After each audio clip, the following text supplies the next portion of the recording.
The history of Kenya from early civilization to independence and modern nationhood.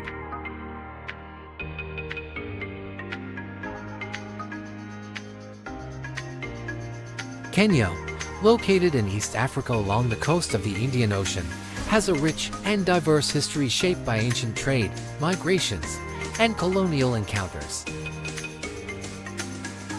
Known for its landscapes, wildlife, and ethnic diversity, Kenya has experienced a journey from early human settlements and trade networks to colonialism, independence, and the challenges of modern statehood.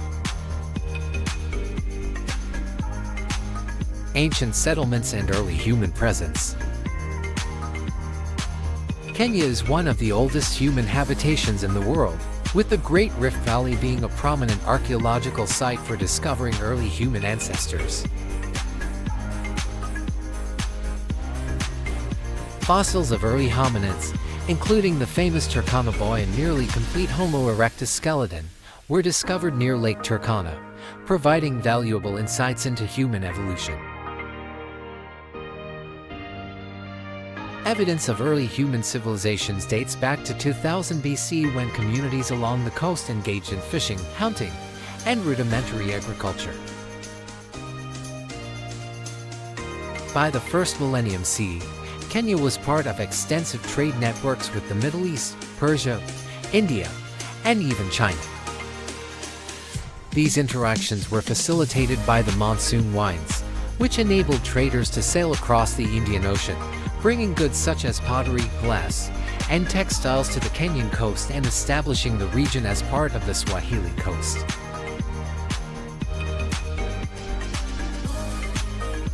The Swahili Coast and Islamic influence. By the 8th century CE, Arab traders had established trade outposts along Kenya's coastline. As trade expanded, coastal communities developed into wealthy city-states, including Mombasa, Malindi, and Lamu. These Swahili city-states became centers of commerce, culture, and learning, fostering a unique Swahili culture that combined African, Arab, and Persian influences. Islam spread along the coast, introduced by Arab merchants and settlers. Mosques and Islamic institutions emerged, and Swahili, a Bantu language with extensive Arabic influence, became the dominant language of the coast. The Swahili city-states thrived on trade in gold, ivory, spices, and slaves, with merchants connecting East Africa to the vast Indian Ocean trade network. European contact and Portuguese dominance. In 1498, Vasco da Gama became the first Portuguese explorer to reach the Kenyan coast, landing in Mombasa. Portugal sought control over the lucrative Indian Ocean trade routes and began to impose its authority over the Swahili coast. By the early 16th century, the Portuguese had taken control of many coastal towns, disrupting the local economy and facing resistance from the Swahili people. Portuguese control lasted for about 2 centuries until they were driven out in the late 17th century by the Oman Arabs. The Omani Sultans restored trade and brought the coastal city-states under their influence, marking a return to economic prosperity and reinforcing Islamic culture along the Swahili coast. British colonization and the East Africa Protectorate. The scramble for Africa in the late 19th century brought Kenya under British control. In 1885, the Berlin Conference divided Africa among European powers, and Kenya fell within Britain's sphere of influence. In 1895, Kenya was declared the British East Africa Protectorate, and the construction of the Uganda Railway began, linking the port city of Mombasa to Lake Victoria. This railway transformed the region's economy and facilitated European settlement in Kenya's fertile highlands. The British colonial government encouraged European settlers to establish farms and plantations, often at the expense of local communities who were displaced from their lands. The introduction of cash crops like coffee and tea further entrenched European control, while African communities were subjected to taxation and labor policies that favored European settlers. Rise of nationalism and the path to independence. The harsh colonial policies and economic disparities gave rise to a sense of nationalism and resistance among Kenyans. World War II acted as a catalyst for change, as many Kenyans served in the British forces and returned home with increased demands for political rights and land reform. In the 1950s, the Mau Mau Uprising became a turning point in Kenya's struggle for independence. The Mau Mau, primarily composed of Kikuyu fighters, launched an armed resistance against colonial rule, advocating for land redistribution and political freedom. The British response was harsh, leading to widespread violence, detentions, and brutal crackdowns on suspected Mau Mau sympathizers. Although the uprising was eventually suppressed, it increased international attention and pressure on Britain to consider political reform.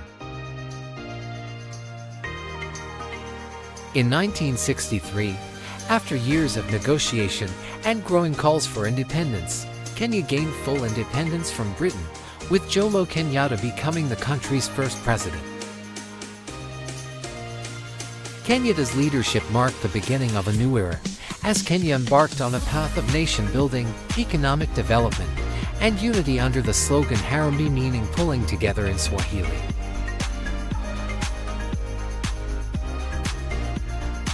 Post-independence Kenya, Jomo Kenyatta and Daniel Arap Moi. Kenyatta's presidency focused on modernization, infrastructure development, and consolidating political power. Under his rule, Kenya developed strong ties with Western nations and promoted capitalist economic policies.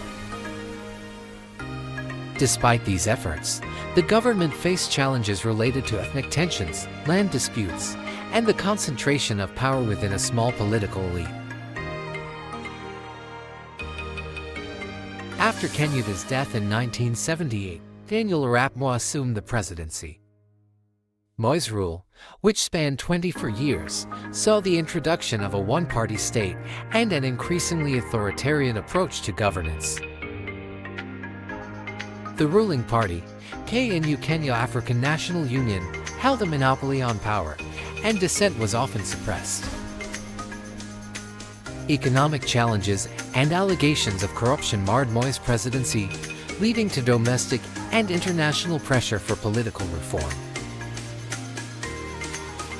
In the early 1990s, Kenya experienced a resurgence of pro-democracy movements, and, under pressure, Moi agreed to introduce a multi-party system. Despite the transition, Kenya's political landscape remained turbulent, with ethnic conflicts and electoral violence becoming recurring issues in national elections. The 21st century, democratic reforms and economic growth. In 2002, Moi stepped down, and Kibaki was elected as Kenya's third president in a historic election that marked the end of one-party dominance. Kibaki's presidency focused on economic reforms, infrastructure projects, and efforts to combat corruption.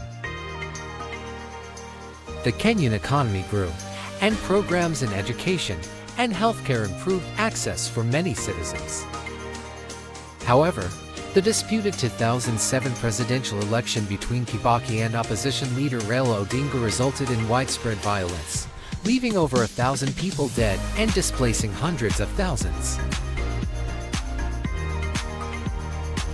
The crisis led to an international mediation effort led by former UN Secretary-General Kofi Annan, resulting in a power-sharing agreement that created a coalition government. Following the crisis, Kenya adopted a new constitution in 2010, aimed at decentralizing power, strengthening governance, and protecting human rights. This constitution also introduced a devolved government structure, creating 47 counties to ensure better representation and resource distribution across the country. Kenya today: economic growth and regional leadership. In recent years, Kenya has emerged as a regional leader in East Africa, with a diversified economy based on agriculture, tourism, and a growing technology sector. The capital city, Nairobi, has become a hub for innovation, often called the Silicon Savannah due to its thriving tech industry. Kenya is also known for mobile banking services like M-Pesa, which has transformed financial inclusion for millions. Despite economic progress, Kenya faces challenges, including poverty, unemployment, and corruption. Political tensions, especially surrounding elections, continue to test the country's stability. Kenya has made efforts to address these issues through investment in infrastructure, social services, and regional cooperation initiatives. Cultural heritage and national identity. Kenya is home to a diverse array of ethnic groups, including the Kikuyu, Luo, Leo, Kalenjin, and Maasai, each with its unique traditions, languages, and practices. Swahili and English are the official languages, serving as unifying elements in a multicultural society. The Maasai, with their distinctive dress and customs, are internationally recognized as symbols of Kenyan heritage. The arts, music, and sports are integral to Kenyan culture. Traditional music and dance vary widely, reflecting the country's ethnic diversity, while contemporary artists are gaining recognition in hip-hop, Afrobeat, and reggae. Kenya is also famous for its athletes, particularly long-distance runners who have won numerous Olympic and world championships. Kenya's natural beauty, including the savannas of the Masai Mara, the Great Rift Valley, and Mount Kenya, has made it a global destination for tourism. Wildlife conservation remains an important aspect of national identity, with efforts to protect endangered species such as elephants, rhinos, and lions. Conclusion. Kenya's history is a story of resilience, struggle, and adaptation, from ancient civilizations and colonial encounters to independence and the challenges of modern nationhood. As one of Africa's most influential countries, Kenya continues to navigate a path of growth and reform while preserving its cultural heritage and biodiversity. The journey of Kenya exemplifies the complexity and richness of African history, embodying the spirit of a nation that strives to build a prosperous future for all its people.